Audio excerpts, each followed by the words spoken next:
What's good, everybody? It's your man DL saying, man, how y'all doing out there? Happy Monday. I hope all is well on your end. Hope you had a happy and safe weekend. Everything on my end is all right. So, looks like the Senate last night paved the way for an ending to the government shutdown. Looks like the Senate had a vote. They've come up with a plan that can get the government opened up, right? And the people involved in this plan seem to be very pleased with themselves. The Democratic Party is upset, really upset, because the plan is nothing. I'm just keep it 100. They're getting nothing. The Senate is getting nothing from the Republicans to open the government back up. I think it was 6 senators that moved over, I believe it was, something like that. So,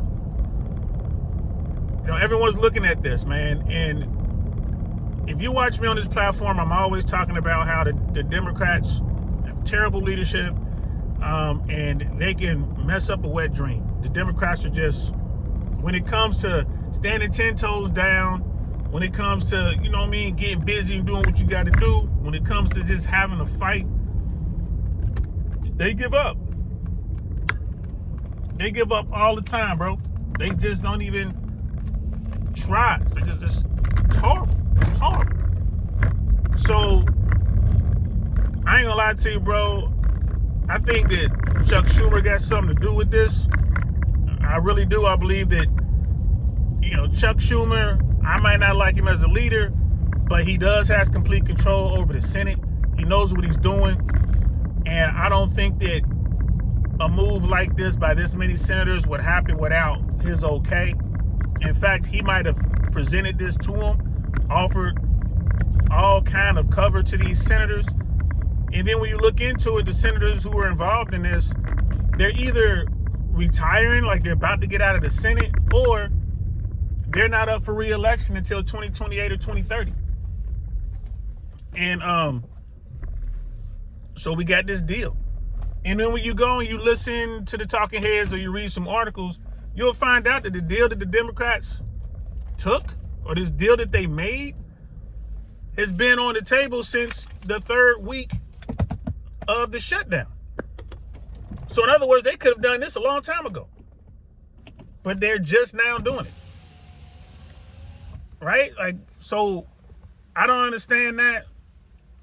Right? It is what it is. But, moving forward, let's say that the House, is able to take this deal and push it through, and they open up government. Because the House hasn't been in session since September, right? So we'll see. We'll see if the House goes into session, and we'll see if the House pushes this deal through and open the government. All right, cool. So the good side, a lot of people are like, well, it is what it is. At least the government be open and we can stop all the pain. All these people out here suffering. Americans can't get SNAP. You got government workers like air traffic controllers and others who are working and not getting paid, and it's devastating them. Okay, I understand all that. But we're in it, right? The pain has begun. Anyone who's ever been in a fight knows, even if you win the fight, it's going to hurt, right? You're going to feel some pain. So why get into a fight, get your knuckles all scraped up, getting black eyes, getting bruised up, and then just stop when you're winning the fight? Right? That doesn't make any sense. You're winning the fight. Yeah, it's going to hurt. But I tell you what, that pain goes away a lot faster when you win. So, this is why I don't like Democratic leadership, man. The Republicans are courting all the races and doing all that craziness over there, making the 1% even wealthier. They got all these young racists and, anti-Semites and, just all around bad people that they're grooming to be their next leaders. Can't mess with the Republicans. Democrats have no real effective leadership, and they do stuff like this. They ain't got a stomach for a fight. They can't, once the fight starts, they can't even finish the fight. Bro, I just want to get rid of all the politicians, man. Vote them all out of office. Get new people, bro. I wish we could do that. That's not going to happen. So let's talk about what's going to happen with the government opening up, and more to the point, like what's going to happen with air traffic controllers. Because let's face it, what's going on in aviation is really the driving force behind all this. The Democrats they blinked first. The Republicans were feeling the heat. They knew this was a problem. We're going into the holiday season, going into Thanksgiving, going into Black Friday, going into Christmas. There's no way the Republicans were going to keep the government shut down through the holiday season. And if they did, I mean, that's political suicide. So the Democrats gave in. People are like, okay, yay, we're going to be able to start flying. No more delays. Hooray, this is going to be great. Not really.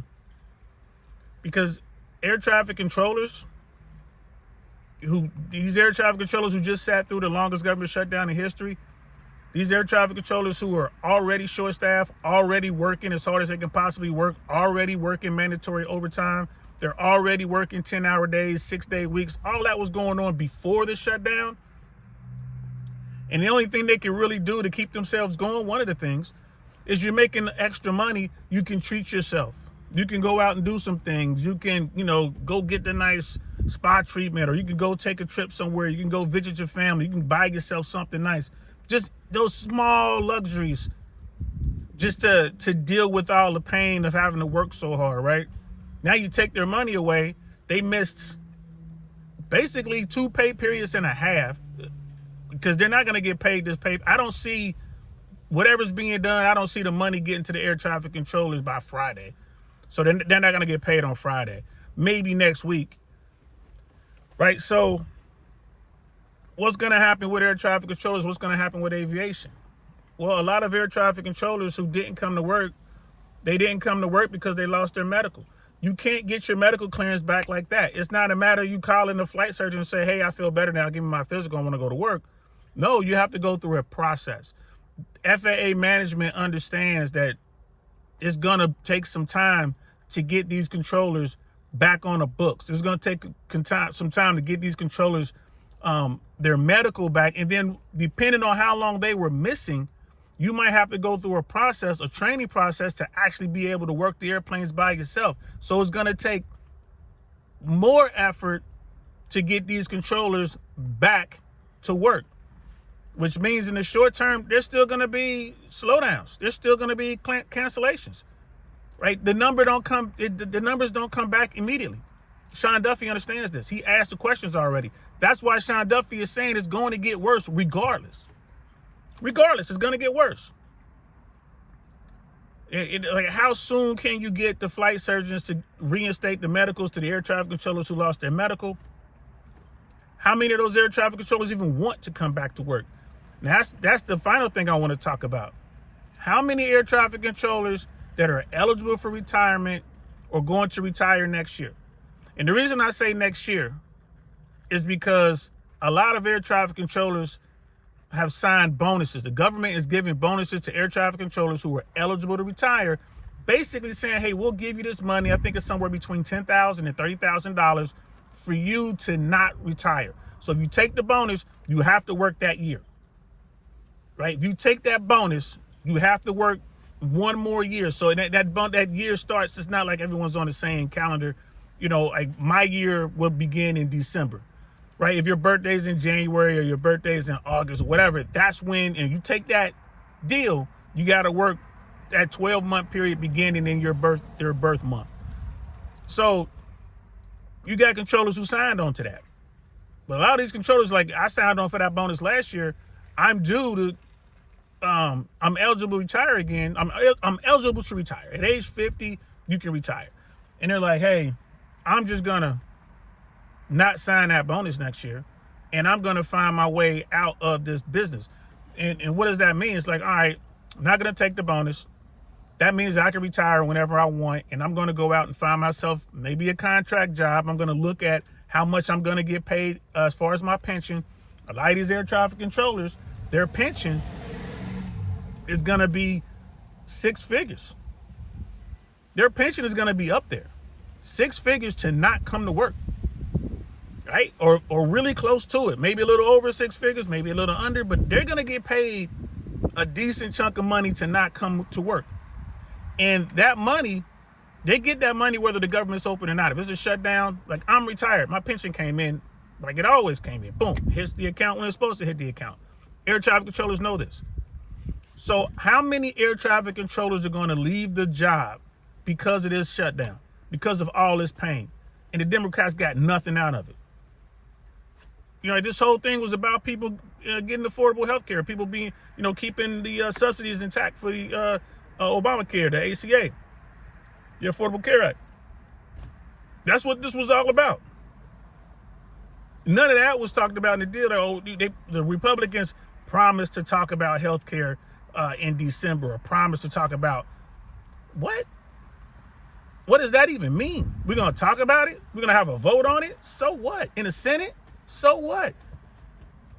So I would not be surprised if 50% or more of air traffic controllers who are eligible to retire will in fact retire within the upcoming next 12 months. Guaranteed. Guaranteed. I don't see anybody taking the bonus. I think they're going to say, nope, I don't want the bonus. They're going to look for other jobs. That might mean moving to another country. That might mean, all right, I'm making enough money on my pension. I can move from California, for example, to Florida, or I can move from Texas to Georgia. Just an example. I can go somewhere where the cost of living is way lower, sell my house. I have my pension. I have my 401k, which is the TSP. They probably have $1 million or so in that. And you're like, you know what? I'm good. I don't have to work. And the FAA, they really need the experience. They need these experienced controllers. I don't think they're coming back. I'm already gone. I saw this after the other one. We had that government shutdown. I think it went 30 days or something like that. I'm retiring. I'm not dealing with this. How many air traffic controllers you have out there like myself who are still eligible to work? I'm still within the window to work. I'm 56 and a half. You can work until you're 56 and a half, and then you have to retire without that waiver. And if you get a waiver, you can work beyond that. How many controllers are like, you know what? I know I've talked to a lot of my friends hitting me up like, hey man, what's going on with your retirement? How's this work? They're asking me very specific questions. And I'm like, yeah, this is how this worked. This is how this went down. This is where I am. This is my tax base. This is what I'm doing. And they're like, okay. Right? They're like, all right, that sounds okay.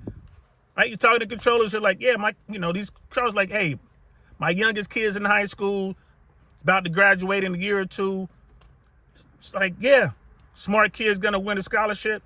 They're going to go to college, no problem. Okay, yeah. And if we move out of California or we move out of these high cost of living areas, we can afford to help the kid get into college. A lot of people are looking at college. Like, man, that's a play. That doesn't really make any sense. Why go to the University of, Missouri or why go to the Ohio University or why go to USC? Why go to University of Miami and spend all that money? You're talking about maybe $50,000 a year plus. Why spend $200,000 on a college degree and not be able to work when you come out? So, parents are even looking at that. These controllers are like, you know what? We're going to have our kid go to the city college, or we're going to, they're going to win this scholarship, or we're going to use our VA benefits to put them into this state school at a fraction of the cost. We can afford it. We're leaving. That's it. I'm done. That is going to be, I believe, the downwind or the downstream effect of this latest shutdown.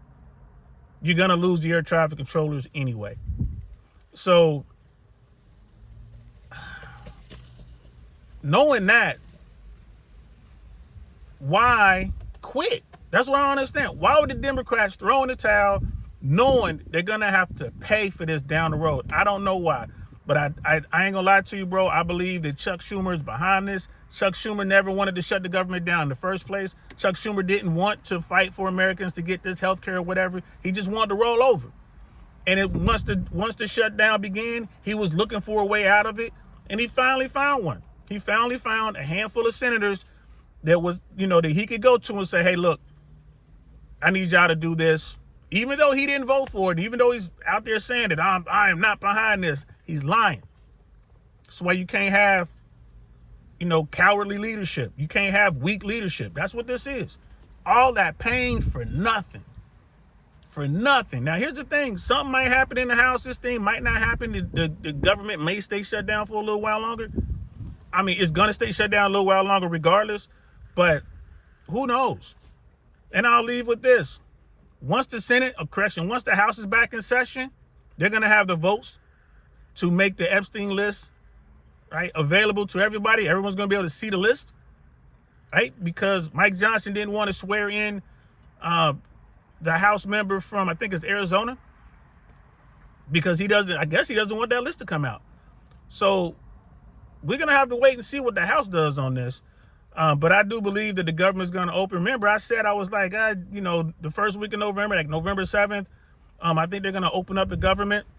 Looks like I was off a little bit, but they did take the major steps in the Senate to get the government open, to start paying people. And yeah, I'm happy that my friends who are out there as air traffic controllers aren't going to be suffering for that much longer, because it is bad. They're trying to figure it out, right? You got people who are dealing with, how many people, not just air traffic controllers, but how many Americans, who are out there suffering have dealt with strokes and heart attacks and severe anxiety attacks and all this other stuff, man. Like, it's a lot of pain behind this 40 plus days, a lot of pain behind this shutdown, a lot of pain. A lot of homes being ripped apart, a lot of frustrated folks. How many arguments, how many fights, right, behind all this? A lot of pain.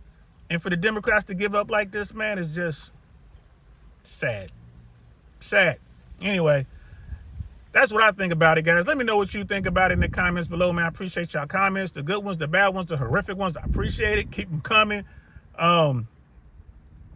Yeah, man, this is just crazy. I just don't understand it. I just don't understand it. The Democrats. Time for new leadership for real. All right. I'm DL Saint, man. That's all I got to say about that. I'll talk to you guys soon, man. Have a good Monday. Peace.